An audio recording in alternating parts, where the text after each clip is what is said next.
Welcome to the Talking Sport Report podcast with Scotty and Eggo. Unbelievable! Hello there, it's the Talking Sport Report. My name is Eggo. I'm sitting alongside my best mate from school, Scooty Hughes. Scooty? I think I just made up a new nickname for you. It works. It's a little bit delicate. It's cute, actually. Scooty. Yeah. Scooty. It's a bit cute. Yeah, what a Always great way to the show. start. Hey, we've got a lot to talk about tonight around the NRL. It's crazy. The grand final was a matter of weeks ago, but there's still so much action. There have been signings. There's been player signings that have just gone missing MIA that we need to discuss tonight as well. Some incredible career moves from players. And, of course, these massive Ashes series that are happening right now in England, and, of course, the Pacific Championships right here in Australia. So we'll touch on that. Then we'll touch on some other sports before we get to Comment Club and our tip of the week, which, Scotty, you're the tip off. You're killing me, but we'll get to that later in the show. We're going to kick off at the top with, I think, the brutal truth around the Ashes. Ooh. Oh, yes. Now, when you think of the term Ashes, Scotty, you think this is going to be epic. This is brilliant. Yeah. Australia 5-0. I think cricket, honestly, I it's do. the first thing, cricket, straight off the bat. But you get excited, don't you? Oh, frothing, throbbing. Yeah. It's one of those words where someone says, "Do you want to go watch the Ashes?" You're like, "Yeah," and then they 100%. say the Rugby League Ashes, and you go, "Oh fuck, no, didn't sign up for that one."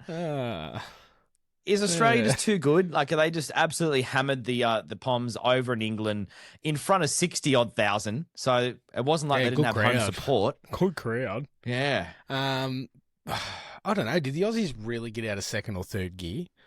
Well, yeah, that's the problem, isn't it? Like, not like they played that good. Yeah, true, very true. And just having a look at it. I mean, a few different names in that side, but what about Walsh? Seriously, like, I don't know. I'm left speechless almost. Well, it's funny. There's not many people who can get away with playing a game of football and then walking around post-game in a pair of budgie smugglers and being okay. Like, right now we're like, Reece, take them off. Just get your dick out. I mean, at the moment, we don't even care. You're that good. Oh, shit. Show us your Brisbane Bronco. Yeah. You know what I mean? Get it out. Show us the lasso, mate. Yeah. Fly me around the neck with it. I don't even care anymore. You may be a Queenslander, but whatever. Right now, you're an Aussie. Saved 2 tries, scored 2 tries. It was just everything. That I was almost hoping that ball he took on his own goal line, and almost went the whole lap of the field. Just like one of those plays where you're like, God damn it, the guy can't do anything wrong right now. Yeah, it's nuts. Is he the best player in the world? At the moment, 100%. 100%. Shit game for a multi. Like, seriously, who's all right. Walsh, 2 or more, fair. Who the fuck's getting on Angus Crichton for 2 or more? Who's getting on him for 1? But in all honesty, I've heard some mixed things as well. Like, granted, Australia dominated this match, 26-6, conceded with 5 minutes to go. So it's not like they were in it at any point. But I've heard a little bit of chatter around Munster. Is Munster that good? Did he dominate? Or is he simply going out there and just doing his job and the media are just hyping him up beyond ways they need to? I mean, what's your case in point? Who's hyping him up, do you think? Oh, I mean, like I said to you, I just had a bit of a Google going through the news and things like that. 9 have said that he dominated the match. Dominated. But that's all you need to say, though. Do you understand what? I think the other day, Cameron Munster said he's got 4 years left in him. So everyone at Channel 9 started thinking, wow, in 4 years' time, we've got a new commentator. 100%. He played the greatest game ever. You know what I mean? But, I mean, that's the thing. In 4 years, do Channel 9 know if they're going to have the rights to this? I mean, I think they yeah. But I mean, I'm hearing just a lot of things about. I don't know. There's people out there who want to see Moses have a crack. They think he's a better organizer. They think he creates more. Whereas I don't know. We've sat here in the past, you and I, and we've talked about Munster. We've said how good he is, how he can change a game, how he single-handedly second game of Origin. Not that we want to go back and touch on that because that was almost out of our memory. I don't know. I've just got a lot of people out there, and you know what? Surprisingly, it's not Jimmy. It's not Jimmy that's pumping for Moses to get this run. Who is one of our bigger fans of the podcast, and we have got a message from him in Comment Club, which is nice to see his face again. I don't know. I just get a lot of people out there that feel like Munster's just not all it. Yeah, but you know what happens though? He's the kind of guy who next game will come out and have a blinder. Like he's the guy who just, when you got Reece Walsh doing what he's doing, Cleary just smooth as she goes, you know, your Harry Grants of the world, all those kind of people just rolling over, doing everything they need to do. Then Munster just seems to go quiet because he doesn't need to do anything more. He doesn't need to stand out.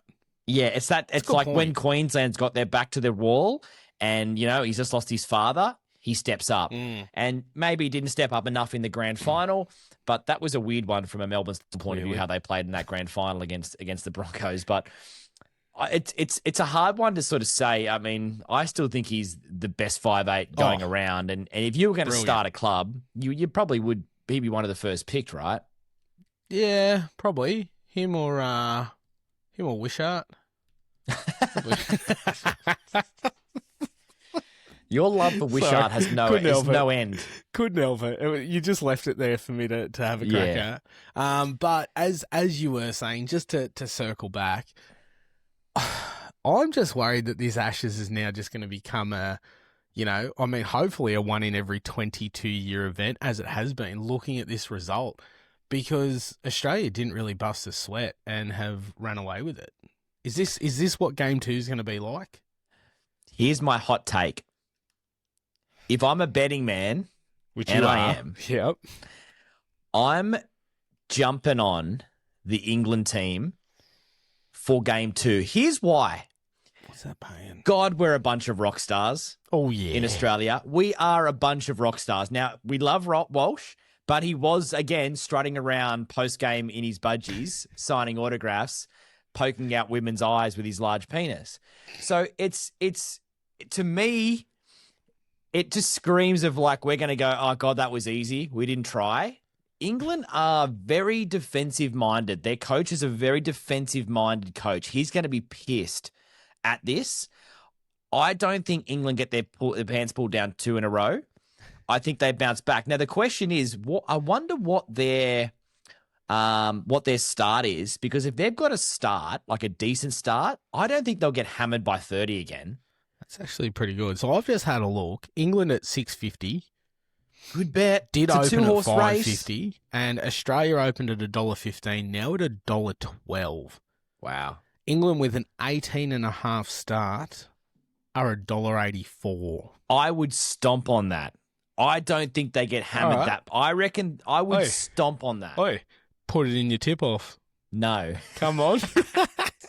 Double down, sweetheart. No. But I will have a cheeky. You know what? I might put it in my tip-off. Yeah, fuck you. I might put it in my tip-off. I might actually pivot and put. You know, you're actually got a good point there. Hey, it's funny we're sort of saying how the Australia versus England game, and we kind of feel like the Ashes is dead. Should we create a new Ashes and just take on Samoa? Because my God, that team is stacked. You ran through the names, and it's kind of a weird one because it's like everyone at the end of the season, like there's guys playing for New South Wales, Australia 1 minute, and then Samoa the next minute. It's like they go to a swingers party and everyone throws their keys in a bowl and everyone pulls it out. Oh, I'm playing for Samoa now. Like I can't follow. I think they need to work out where they're going and lock that in. Yes. And I'm happy that they've got a stacked team. I love that. But I can't keep up. Like there are people in there where I'm like, didn't they play for Australia like three months ago? Or I'm kind of perplexed. So confused by this side. I'll be honest. He's probably not. And it's probably me just being ignorant. I thought Tuivasa-Sheck was a Kiwi. I honestly did. I can't keep up. I can't keep up. Now, And it's going to get to a point where they're going to come out and play each other. Next minute, two of us checks going to pick up the ball and run to the wrong goal line and score because he thinks he's playing for New Zealand. You know what I mean? Like, it's... Well, that point brings me to the next player, Brian To'o. I'm sure I've had him in a multi-scoring for Australia. Yeah. Has he played for Australia? Yeah. Oh, of course he would have. Yes, he would have. That's my 100% he would have. friend. Because if you're playing for New South Wales, you've got to be also eligible for Australia. The difference is the way they kind of work it out is they consider Australia and New Zealand to be the A tier, like the higher tier. But because of grassroots, Tonga, Samoa, and the likes of those kind of nations aren't considered on the same level as Australia and New Zealand for grassroots bringing people through. So they allow people to play in the Origin and still play for Australia and New Zealand and also commit to playing for those guys as well. And which I think is fantastic because it's better to have a great Samoa team than have Australia put 60 on them. No, it's better for a multi. I know, it's a lot better for a multi. No, there you go. But your odds aren't. That's true. I'll never played for Australia. Was born in Westmead. And has represented Samoa in the last 6 years. So he debuted for Samoa 6 years ago. Yeah, well. Debuted for Samoa before he debuted for the Blues. Jeez, there you go. They found him first. There are some red hot names in this. Payne Haas, Jerome Luai, Murray Tuolagi, bloody Josh Papali'i, Terrell May. Yeah. Terrell May. And then you have a look at even this Tonga side. Yeah, they got pumped 34-6. Daniel Tupou, Robert Toya, both guys have played Origin. Both Katoas, Stefano Utukamanu, Fanua Blake. There's some bloody good players out there. To the point where I'd have a flutter on Samoa up against Australia. And I'm with you. I'm 100% for this Ashes being rebranded to Samoa versus Australia. I think it'd be a closer fixture. Let's get some palm trees. Let's burn them into ashes, and let's make that the new urn for the Ashes. And let's say England, pick up your act and pick up your game, because right now it's nowhere near to the standard that we needed to be for international international football. And the other good thing about it is too, like right now, because Australia are over in England playing the Ashes, great for the boys. They get to go and party in London. Oh yeah. But we've got this incredible Pacific Championships happening in Australia, where how amazing would it be to see Australia take on Samoa right now? It would be fantastic. And like you said, the only reason they're not is because they're in England as we speak, which again feels like just a waste of time. And I'll be honest with you, I hope it's just a curtain raiser for what's to come when the real Ashes kick off in November. Sorry, I shouldn't have said the real Ashes. Yeah, well, it's true. Ashes worth getting excited about. Yeah, the real reason why we have an Ashes, it's kind of a little bit disrespectful to be calling the other thing the Ashes, because it does diminish. And the whole point of the Ashes, wasn't it burnt like stumps in an urn? That's the whole point of the whole Ashes thing. They didn't burn a Steeden. No. But no. I think it's I'd be stomping that. 18 start is a big start in an international game. $1.85 is a pretty good bet. There's a lot of random rugby league signing news, Scotty. So I want to get your take on some of these. So firstly, Kieran Foran, this shows you where the Titans are at. The Titans, Kieran Foran finished his career up there, played the last few years, did a great job in the back end of his career helping that team get close to the wooden spoon. But what a fantastic player. Top bloke. Very, very, very smart man. I've heard him on a few podcasts since he's retired and just knows the game and works harder than anybody else. Got to give him that. He is such a hard worker. The Titans say, "Hey, mate, we would love to have you back." Definitely. And he says, "No, I'm going back to Manly." Yeah, but didn't he agree at first? That was part of it. Hey, we'll give you the deal. And then didn't he agree to go to the Dogs next? Probably. Yeah. And then he's turned around and he goes, "Nah, I'm just gonna go back to Manly." But I mean, that's a two-sided thing in my opinion, because in all honesty, I loved Kieran Foran at Manly. He was fantastic. Yeah. Premiership winner, brilliant footballer, My biggest concern is he's coming into coaching. Is there anyone worse to learn coaching off than Anthony Seibold? Well, Honestly. the way I look at it is, can he strengthen Anthony Seibold? So take him from like a solid C plus to a C to a B minus, maybe. Not a chance. Not a chance. To be honest with you, I don't think Craig Bellamy could strengthen Anthony Seibold.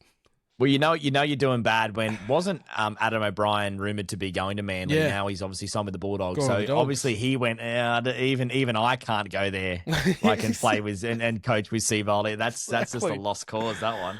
It's a concern. I mean, I think the only positive you could take from this is there is a potential for Foran to eventually take the top job. And Manly have a history of having former Manly players as coaches. You know, Desi, Tuvey, just to name a couple. Foran would be a great name to throw in there. And give him the assistant role for a few years, get rid of Seibold, bring in Matty Ballin, give both of them a crack. Former players, always good. God damn it. Well, good luck, let's- Kieran. Good let's luck, be Foz. honest. Former players make the best because we get the moments, and I have two that come straight to mind. Mm-hmm. You've got former player in Jeff Tuvey. Yep. There's got to be an investigation into this. Still one of the best quotes at a press conference. Then go as far as Nathan Brown slapping Trent Barrett in the face. 100%. There are. It's just it's a gold mine when you got former players going into coach because they know they can do it better than the players that are playing. And they're annoyed that they can't do it. And it's like, you know, when you're in the backyard with like a grandpa or something and he knows he can do it better than you and he just wants to smack you in the head and take the shovel off you, but he can't physically do it anymore. That's kind of what happens with that. Hey, I'd love to get your take on what has gone down. Oh, I know where you're going. I know exactly where you're going. I'm going to read this out for everyone who's listening, just so if you haven't been across this story, try and keep up. Because it's bloody hard. Okay. So Jonah Pezzet, he was found basically this year when Jerome Hughes went down with a suspected broken arm that didn't seem really too broken. Yeah, was it really?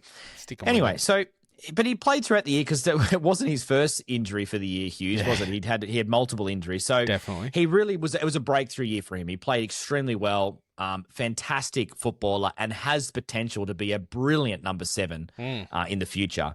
So the Parramatta Eels have noticed this and they have signed him, but only for 1 year. Yes. Because then he will sign for the Broncos the year after in 2027 and play for the Broncos.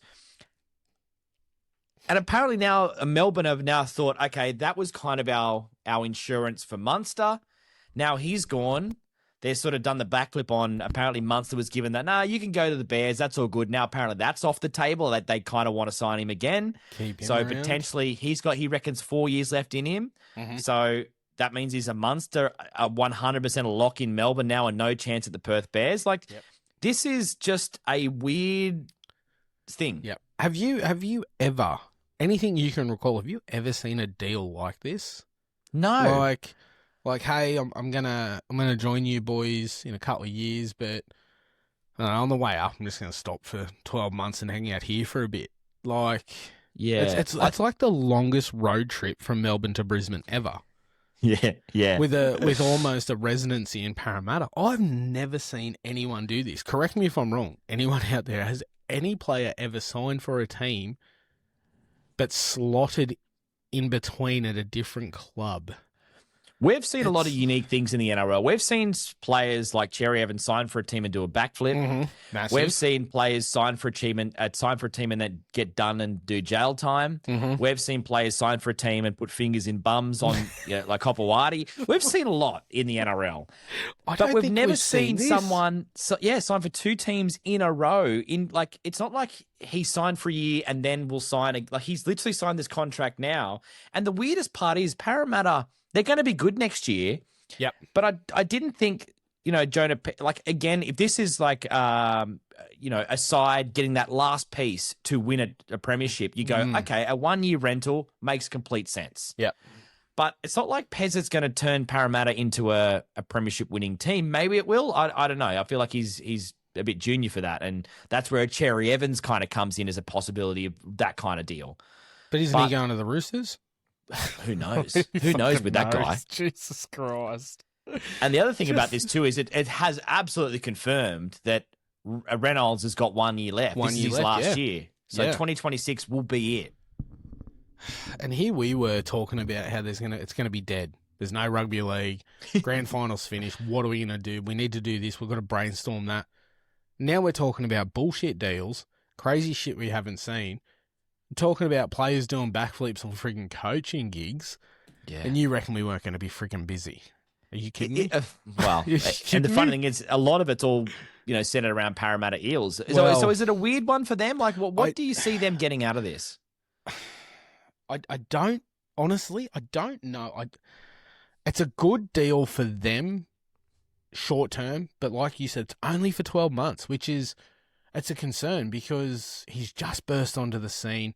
It's evident that he's got a brilliant future, but then there's the other question.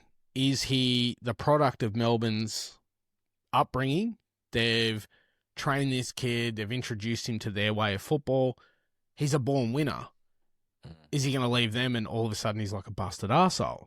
Is this a case of Parramatta's brought him in because they have a young half that they're really banking on, but he's just not quite there? Let's give him 12 months. Yeah, 12 months. Let him build his strengths and his skills for another 12 months. Then we'll bring him in. That's not a bad take. I don't hate that idea because, again, it's hard to get a quality 7. Definitely. So maybe Jason Rolls is sitting here going, all right, this guy's still a year or so away, maybe even 2 years away technically. At least this will kill 1 year, and it won't be such a burden on us in 27. But it's still a unique one because, as you said, this kid is untested, and a lot of times a kid in the second year of like when you have a breakthrough year, the next year is harder because teams start to game plan for you. Yeah, exactly. And start to come prepared knowing what you can do. And it's that second year drop off of any talent in pretty much any sport. The year after you've had a really good year is always the toughest. Is this also a case of they've got a young side, Parramatta? They have a young side. Let's, like we said, bleed this youngster for another 12 months. Work on those other players because they do have a very young side who you and I did sit here and say with a fit Moses would have caused a hell of a lot of trouble and a lot of damage. I honestly think right now Pezzet is just they've literally forced a round peg into a square hole because they're almost where Rolls wants them. But like you said, hard to find a good 7. They've found Pezzet's available. Let's chuck him in for 12 months, and then we'll start doing what we want to do, how we want to do it. Yeah. I've just confused myself, to be honest with you. I know. Yeah. I didn't even carry the 4. No. The other part of this that's really interesting tonight that I just found out was the Parramatta Eels are in talks with and very confident of signing Solomona. Big Nelson. Jesus. So I think they must have really want to strengthen their judiciary attendance. So they're definitely not looking at youth then. No. Definitely not looking at youth. Probably not a bad guy to bring in, though, like, again, to strengthen your experience and strengthening your forward pack. The guy is just, we say like some players are brick shithouses. He is a whole motel full of brick shithouses. Yeah, definitely. And again, comes from a winning culture, which is huge. That he tried to ruin. 100%. But I think you are right. I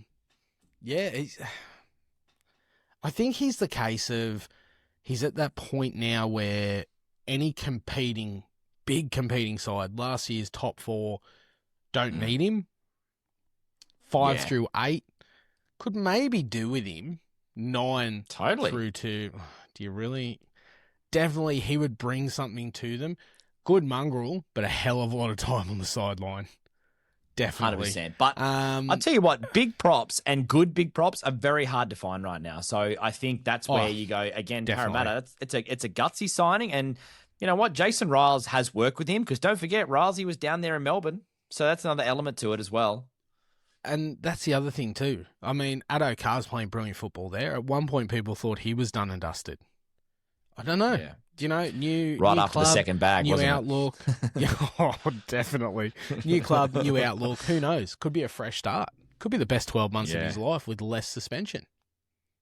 The other interesting one that's doing the traps around at the moment is the Sharks have told Jesse Ramien to essentially move on, and there's rumours that the Gold Coast would like him.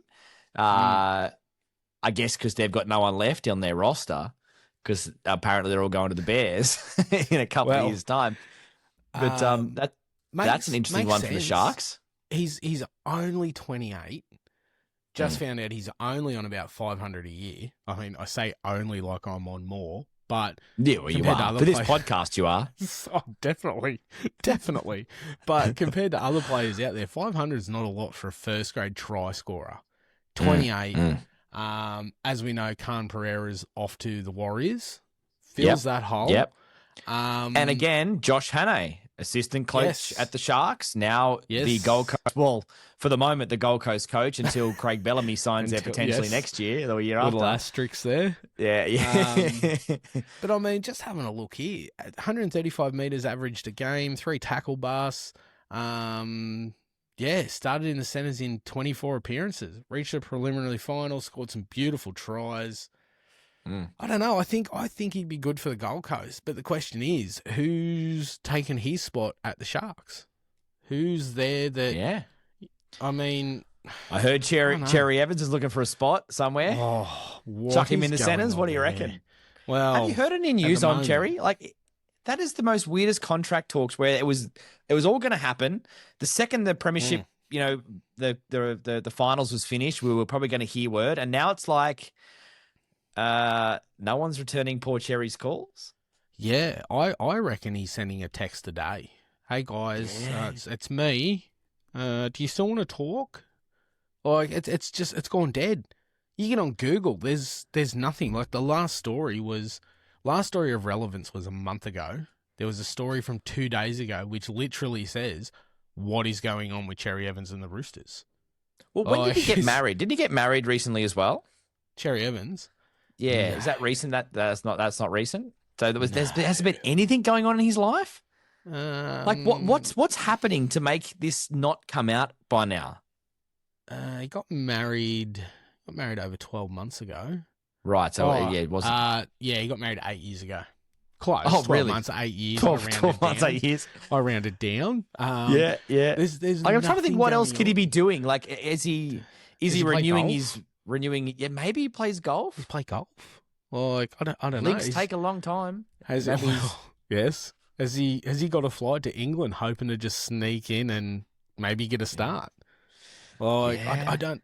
There's not much doing. Is there anything going on at the Roosters that could potentially cause them to delay? Because at the moment it seems like yes, Scotty, they don't fucking want him. Exactly. Yes. Yes, they're thinking this was a great idea in hindsight. Yeah. We don't want it anymore. It looks good on paper. Why did we bother when our team was basically, if we play as good as we did at the back end of the season for the whole season, the Roosters are in a different spot, Definitely. And do you want to, like, they're 7-6. Yeah. Oh, well, maybe that's what it is. But surely another team in Sydney will pick him up. He obviously wants to stay in Sydney. Are you telling me that the Sharks or potentially, South Sydney don't want a player of his caliber in their squad? Oh, caliber, definitely. The concern here is the age. Like, and that's why I was shocked when all this Roosters stuff. You're only going to get 12 months out of him. What is in it for the club in the long run? Besides maybe a cheaper deal, because you're bulking it up with cars and shit like that. What is in it for a club to sign that man right now? There is no incentive. No incentive. Every team in Sydney, as we speak, have all right 6 and 7s. I mean, fuck, Newcastle's got 15 of them. Well, I think the Knights could do with another 7. No, they're going for the high record. They want us. Well, another thing I've heard nothing more on is Sandon Smith. Oh, yeah. That hasn't been locked in for the Knights, and that was apparently a guaranteed lock. But is this tied back to the Roosters? Have they shut off DCE and they're going to re-sign Sandon Smith, hence why we haven't heard that the Knights have signed him. Is this all linked, or are they all just on holidays and no one's answering their phone? I'm just having a tough look one. here. A month ago, he'd reportedly joined the Knights on a multi-year deal. But the Knights and there was haven't reported announced though. Anything. There's Nope. been... What is actually going on? I don't know. Yeah. Insert the X-Files music. That didn't really happen? Yeah. Has he been abducted by aliens? Not quite the X-Files, but you get it. Yeah. Well, that's, yeah. This is insane. Yeah, wow. Let's check back in on this next week. We have to. I'm perplexed. I would love watch. listeners of this podcast to actually help us here. I would love people to send in their suggestions. Have you seen Cherry Evans? Where is Cherry Evans? Cherry Evans, even. What's he doing? Like, what's your take on this whole scenario with Sandon Smith, Cherry Evans, the whole talkingsportreport@gmail.com. Drop us in line. Or even hit us on our socials. But Yeah. you watch all this talk. We'll wake up tomorrow morning to breaking news that Cherry Evans has signed somewhere, Sandon Smith signed somewhere. Yeah. And all of a sudden, we can look back for on North this. Queensland. Both for North Queensland. Wow. Now that'd be the ultimate. One thing that made me laugh the other day was, again, speaking of these old great halfbacks that are rolling around, Adam Reynolds. So in 2021, I think it was, he took the South Sydney Rabbitohs to a grand final. They come agonisingly short with the Panthers picking up their first grand final win, right? So they started the dynasty for the Panthers. And then the next year, they decided that they didn't want to sign him again. They thought he was too old, he was too broken, and he wanted a 2-year deal, I think it was. They gave him one or something along those lines. It wasn't so he went to Brisbane, right? Yep. Goes to the Broncos, takes them to 2 grand finals in the next, coming 3 to 4 years, wins a grand final. Meanwhile, South Sydney make the prelim the next year, do okay, but then have not made the 8 the following 3 years. And you look at those sliding door moments. Do the South Sydney Rabbitohs look back on that and go, holy shit, we totally stuffed that up? Yes, but no, because they won't admit to it, and they'll tell you, no, this was in the best interest in the club. We had 474 injuries last season, so that didn't help. What about every season before? It just wasn't our time. Yeah. I honestly think, for a player that wanted to stay and has shown fantastic skill, and like you said the other week, he's like a fine wine. It's like a fine wine. I feel like South Sydney royally fucked up there. 100%. He's like a fine wine as long as you don't drink too much of him, because he'll bust a hammy. 100%. He's that fully worked car that's a bit older that just blows a turbo every 5 seconds. You know what I mean? But you made a good point too. He actually started the dynasty of Panthers when they lost that grand final. Then he actually broke the dynasty. Broke it 100%. For the Broncos. Yeah, I do. I feel like they've dropped the ball on that one. And if they could, I honestly think if they could have their time again, they would keep him. Definitely. Hey, I'll tell you who would love to have him in the squad. Bloody Wayne. Oh, I bet you Wayne wishes they kept him. fucking Wayne. Wonder what he's doing what do you think he does in the off season? Not much. He's got a young missus now, doesn't he? Well, he's probably doing a lot then. Yeah. Yeah, with the aid of the blue pills. Definitely. I'm curious. If anyone out there thinks they know what Wayne does in the off season, I think Jimmy might have a clue. Let us know, please. I'm curious. Absolutely. Hey, we're going to go around the grounds. There's a couple of interesting sporting news happening in the world of the round ball, Scotty, which is your favourite, the EPL. Yes. We were talking about it last week on the pod. Big Ange. He's gone. Gornsky. He's got a sack. And you know what? To make things worse, Forest come out and win their first game since he got the sack. Straight off the bat. First game, first win in the Europa. Beat Porto, which was huge for them. But now I'm reading that Ange is one of 5 names to potentially take the Juventus job. Now, what? Now that's a good gig. I'm not being rude, but fucking give me Juventus over Forest Absolutely. 364 days out of the 365 in a year. Because in all honesty, even with Sean Dyche taking the job, I still think they're a busted arsehole. And I would love. Do you reckon he more. knew that, like, 3 or 4 games in, the Juventus job was coming up, so he butchered it? I hope so, because in all honesty, if there's one thing that I hate more than Ange, it's fucking Forrest. Yeah. Seriously. Yeah. Well, that actually talks to the original. Remember there was a rumour floating around that he had a punch up with the owner in the tunnel after the game, and did you say it was definitely not true? No, so the rumour was... apparently didn't happen. Apparently they threw fists. It'd be the I can't talk, but it would have been one of the unfittest fights you've ever seen. Oh, there would have been some heavy breathing.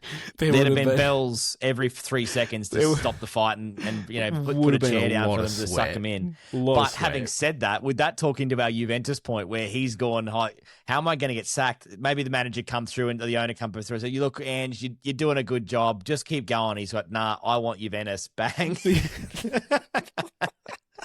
So I really wish that was true. Apparently, he simply went in, said goodbye, and apologised to the players, and off he fucked. Yeah, Gone. And the sad part was he was walking out to his car and his briefcase fell open and a few hundreds just fell out because he's just got so much fucking money right now. I'm almost certain I read, and don't quote me on it, I'm pretty sure that for 30 odd days' work, he got like $8.7 million payout for 39 days. Juventus wouldn't be a cheap gig. It wouldn't be like, hey, come here for unders. You know what I mean? You'd be getting more money to go there. And he'll have more money to spend in January. And I don't know. Italy's pretty fucking broke when it comes to football. I don't know. It'll be interesting to see what happens. But overall, yet again, Ange has failed. There you go. Watch this space for the beauty of Juventus so we can talk about Ange some more. The Dodgers and the Blue Jays, the World Series is on. It's quite a tight one. Very. It's 1-1 in the series. As you know, Americans love their best of 7. Fucking Blue Jays towed them up in game 1, 11-4. I'm pretty sure they scored 9 runs in maybe the 7th or 8th inning alone to beat the Dodgers 11-4. Dodgers then come out, game 2, beat them 5-1 to level the series. Next game will be on Tuesday morning, 11 a.m. So it'll be interesting to see how that plays out because the Dodgers are obviously big favourites. But shit, I'm getting sick of seeing them being successful. So I'd really, really love to see the Blue Jays win this. Ohtani, bit quiet after a massive NLCS, sorry. He's just resting those knuckle pucks. He's resting his beautiful shoulder. You watch, you'll have a couple of big games, and the World Series will be all over. Dodgers win.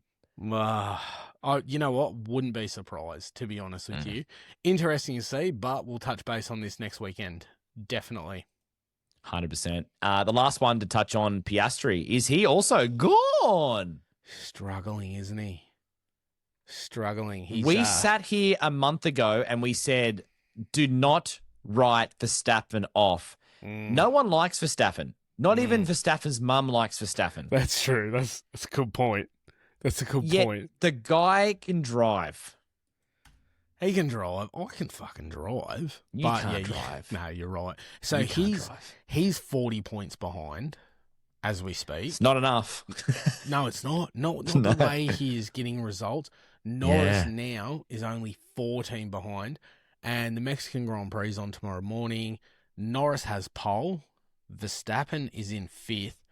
Piastri coming off the grid at 8. I honestly think it's just getting harder. And we only sat here months ago and basically praised that, this could be our first since the 80s.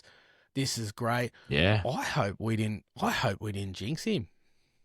Maybe he hasn't won one since. Fuck. Could be the unbelievable. Sport Report curse. No, don't say that. Don't say that. It doesn't matter. I think we've already done him. That's true. Yep. I love Max Verstappen. I think he should win every race from now on. Let's let Norris. That curse. And Norris 1 and 2. Yep. 1 and 2. Yep. Let's just throw a bit of the curse that way for a few minutes. Boom. And we love to see Parramatta succeed. Anyway, moving on. I think we've cursed enough in the last 7 seconds. Cursed enough. All right. It's time for Comment Club. Normally I ignore all the comments. I get a lot of them. I've got to get paid for this crap. Thank you, Donald Trump. Mate, that guy is just Loves doing the more and more Aussies. outrageous things at the moment. Loves the Aussies. Can I Thanks, say Don. that through the week, the comments about him just giving Kevin Rudd a bit of a spray. Wasn't that good? That was Oh, fantastic. I love it. was There's one brilliant. Aussie no one can ever love, and that's Kevin Rudd. Although so he did give us free money, didn't he? Was it him that gave God. us the stimulus? Who knows? We with that need guy? another one. Anyway, we're obviously not here not. for politics, are we? We're not here for politics. No. Let's move on. So basically, the comment club, if you can drop us an email anytime, talkingsportreport@gmail.com. Put a good comment in one of our videos on our socials. We're on Instagram, TikTok, YouTube @talkingsportreport. We will talk about your comment right at this point in the show each and every week. So we've got some crackers. Now, we spoke about this a few weeks ago around the new. We're not calling it number one fan because no one is the number one fan of this show. That's right. But we want to find a way to celebrate people, and it's the show goat, the show greatest of all time. So this week's show goat, Well, Scotty, throat it's goat. your mum. Throat goat. Don't say that with your. That is, your mum listens to the podcast while she's driving. She would have just driven off the road knowing you called her the throat goat. That's fine. Anyway, moving I'm so sorry, on. Tess. No, but let's talk about this. That was a She- fantastic picture. She's taken it for people watching this. It's on the screen right now. But if you are not and you're listening to this, basically she's got a can of her classic Diet Coke, and she has got a Talking Sport Report stubby holder. Mm-hmm. No one's got these yet. She's No. the only one with them. Yep, exactly. She's holding them hostage. Pretty sure she wants $150 each for them. No. They look good. They look the goods. Is there really anything else in this world you need when you're having a cold one than to see you and I? Oh, Brilliant. she did say as a caption, "Best thing to keep your drink chilled." And look, it's beautiful. It's a thing of beauty. It's a thing of beauty. And lucky it's the cartoon version of us, not our definitely. physical heads. Definitely. Otherwise, Tess might have got a little bit too excited and spilled a Coke. And if anyone has any interest in said stubby holders, reach out. Seriously, reach out. We'll do a deal. We've also got stickers here that I'm sick of looking at, to be honest, because they're going to end up all over my house. I've already put one on the fridge. Yeah. So as each week passes, they end up on more and more things. Love it. Another photo I'm going to chuck up on the screen right now on the YouTube version of the podcast. That's a stitch up.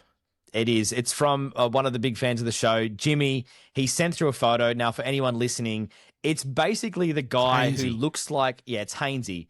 He looks like you, Scotty, Doesn't. so much. Does not. And everyone keeps commenting on. Funny enough, people comment on our video saying, "Oh my God, Hainsey's doing this podcast," and then obviously people grab his snapshots. Now he's over there in England watching the Ashes. Is that right? Oh, I don't know if he's. Oh no, that's Suncorp. He's at Suncorp. Yeah. Do you know the biggest Watching the issue? Jillaroos. Do you know the biggest issue I have with this? I was on board with this months ago. My biggest issue, and I'm not on board with it anymore, because that prick ghosted us. We were he did too. in line to have that prick on this show leading into the finals, and he fucking ghosted us. That's why I am off that picture, and I'm off that comment, and I'm off Hainsey. And I hope, putting the curse on, the Roosters do super well and succeed every fucking week. It's another curse. Boom. Oh, that's Boom. right. You want the reverse to happen, right? Yes. Yeah. Mic drop. Nah, good. Mic drop. Hey, another one from Jimmy. He's been busy on the email He this has. week. But he must made have had a a really few. good point. Now, last week, we raised a very, very interesting topic that Nikita Zoo has had a car crash and is in trouble in his boxing career. Now, apparently, it's not as bad as the first thought, but it could delay the big fight that's coming up with, is it Michael Sarafa or something like that? There's a big fight coming up, and we were keen to hear it. Now, Jimmy makes an incredibly good point. Right. Did you know Nikita Zoo's wife's name is Nikita Zoo? No. Yes. No. So who had the car crash? Do we know for certain it's the male boxer or is it the wife, Nikita Zoo? Is it really? Yes. No. It blew my mind. I had Have you to looked Google this it. up? Yeah. Because I can't see it. Here Yeah. we go. No, I definitely did. Nikita Zoo wife. Aussie boxing star marries. Oh my God. Nikita Zoo. Wow. Is Wow. what? That's just... I was 0 years old the other day when I found this out because this is ridiculous. I have never known that. I feel like that is a bigger story. Wow. It is. And do you know what's even worse than that? Their child's name, named after the Mars rover. Kid's name's Curiosity. Oh, wow. Did you know that? Wow. Well, no, Wow. I didn't. And I So feel dumber that's for a knowing very- that. Yeah, that's a very, very good question. So who had the car crash? Well, that was one of Jimmy's points. He said, I figured it was the wife when he heard the news. And then, Wow. obviously going down the line that females can't drive is what he was alluding to. You know what I mean? So I can. Well, apparently Wow. Nikita Zoo, the boxer Nikita Zoo, I think he was a passenger in the car crash anyway, right? Wasn't he? So I don't Wow. know. I can't believe we've just gone down that path. Yeah. Hey, Oh we my didn't. Jimmy did. God, But I can't no. believe Nikita Zoo's wife is Nikita Zoo. Oh, that's just blown my mind. Yep. I'm not going to He sleep said, have a great tonight rest of now. your week. Go the Yeah. Eels and go Zach Lomax. Off him. Dead set off him. Wow. Oh, that's so good. All right, another one coming in from one of our good mates, Nev. Oh. Nev is a very, very avid, passionate fan of this show and 100% one of our show goats. Yes. He's having to put up with our terrible betting in our punters club as well. So again, sorry to all the punters club boys out there. There's been some cracking bets, by the way, but we are not very good at it. Yeah. He said, listen here, C words. Oh. I don't care about how good Scotty Boland is. You leave that puppy alone or I'll be living... Oh, he said, I'll be living the shit out of you with Jimmy's hammer. I think he meant I'm giving the shit. I'll be giving... Beating the shit? Beating the shit? Maybe autocorrect is terrible on these sort of things. Then fuck that Unless puppy. the puppy isn't a dachshund, then fuck that puppy. Now, that is us talking about how Scotty Boland can do no wrong. Yes. Could kick a puppy and Australia would still back him and blame the puppy. 100% can confirm it was not a sausage dog. No, it wasn't. No. So But fuck Scotty that puppy. Boland can't do, Nope. can do nothing, can do no wrong. Exactly right. Nothing. I did text back, you get Scott's name out of your mouth. God, I love a good throat goat. Exactly. That was brilliant. No, it wasn't a sausage dog. Fuck that dog. Have you got anything for the comment club or are you out this week? No. You took the one from Nev because I also got said message. So anything I would be just making up. But shout out to Nev though. If you didn't see, did give us a big plug in the Punters Club group. Told the boys to have a bit of a look, get on board. So yeah, thanks for that, champion. And remember, I've got fucking stickers here. Come get your stickers. Come get your stickers. Before they end up on another fridge. Absolutely thank everyone who's a part of this show. If you're coming in listening to this show every single week, this show cannot survive and we can't keep doing it if no one's listening. So again, massive thank you if you've gotten this far into the podcast. Tell a friend who loves sport. Phone a friend, do all of that above, and drop us a line anytime you like. Ask the audience. talkingsportreport@gmail.com is our email. All right, let's get cracking into the final segment of the night, which is our tip-off. Yes. Scotty, your tips come through. What were your three again? They were three here we soccer go. teams? Yeah. So it was EPL, and it was... We've gone head-to-head for 2 weeks in a row. You couldn't get a tip Bingo. to land at all, and now we're going head-to-head. You've landed 2 in a row. 2 in a row. So I had Chelsea, Arsenal, and City to win with the 500. Returned $2,114.66. Wow. And I crapped the bed. My NBA. bet with yeah. So the Atlanta Hawks weren't too good to me. Let's leave it at that. So And even if I would have won, you had secured your tip before my basketball one had even finished, and you were already going to make more money. So even if I would have won, I would still be down 2-0. The loser, of course, has to do something for the other person, and it's completely at that person's peril what they get told to do. So it could be a dare, it could be a task, it could be anything. So I'm a little bit worried, but it could be. Tess, could be as simple. Do not text your son. Could be as simple as lending your buddy a DVD. Who knows? No chance. Who knows? All right, where are you going? So I'm splitting mine across 3 sports. I'm going 4 legs for value. So I'm going to Arsenal to beat Crystal Palace tonight. Buffalo Bills and Atlanta Falcons in the NFL. Rolling those 3 into your boys, the New York Knicks. 500, returning $1,847.47. Great. Now, you've got really England, good. don't you? You've taken England. I'm putting England in. I'm going to take the start. I'm putting my money where my mouth is. I think it's an absolute lock-in bet for game 2. England with the start, right? Yep. I'm going San Antonio Spurs to beat the Brooklyn Nets. Yep. This is a tough one. I'm going the Lakers. I reckon Luka comes good. Lakers to beat Sacramento Kings. It's a very tight betting market down there in Sacramento. They should beat them. And the final one being the LA Clippers to right the wrong and beat the Trailblazers at home. So they're the 4 that I'm going to go with. Now, I did have my Knicks in that bet. I've taken the Knicks out to put England in. No. I'm putting England in. I only want a 4-point multi. Okay. So that is basically paying $2,500. Oh, I tell So you, if I can you need land a win. mine, You need I a do. win just to keep in touch, because even if we both lose, we're still 2-0. Question is, how long does this go for? Until you the end take of the the lead? Oh, until the end of the year. I was waiting for you to... Yeah. We're like 95 and it's like 95-1 and I'm like, nah, we're going to keep it going. It's like you finally pip in front. You're like, shit, I forgot to tell you, that was the last week. That was the last week. Wouldn't believe it. Would not believe it. And you're like, I haven't been tipping for the last 4 weeks. I'm like, yeah, I know. I've been just rattling off these little wins. Oh, shit. Speaking of tipping, big one next week. Big one for you and I next weekend. Yes. Yeah. Yep.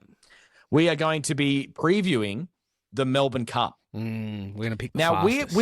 we want to tackle it from a different point of view. Yes, you can go to a great podcast and get your sports tips from qualified racing people. Why would you? I've got access to some of the smartest brains in racing, being family members Bingo. that very rarely can tip a winner, but some of them do. All right, well, we're going to find out what they want, but we're also going to look at what the fastest name sounds like. We're going to look at what the best set of colours are, because that's generally the good ones, and who's got the luckiest numbers. So we're going to go through the Melbourne Cup field. If you've got a great Melbourne Cup tip, please fire them through in our email, talkingsportreport@gmail.com. That brings an end to the Talking Sport Report for another week. Scotty, thank you, sir. That's okay. I've got a sneeze. Oh. No, hang on. Okay, It'd be way better if you had to fart. Oh. Yeah, okay. Yeah. Anyway, as you were, we're done. See you next week for the Melbourne Cup special. Peace, love, dove.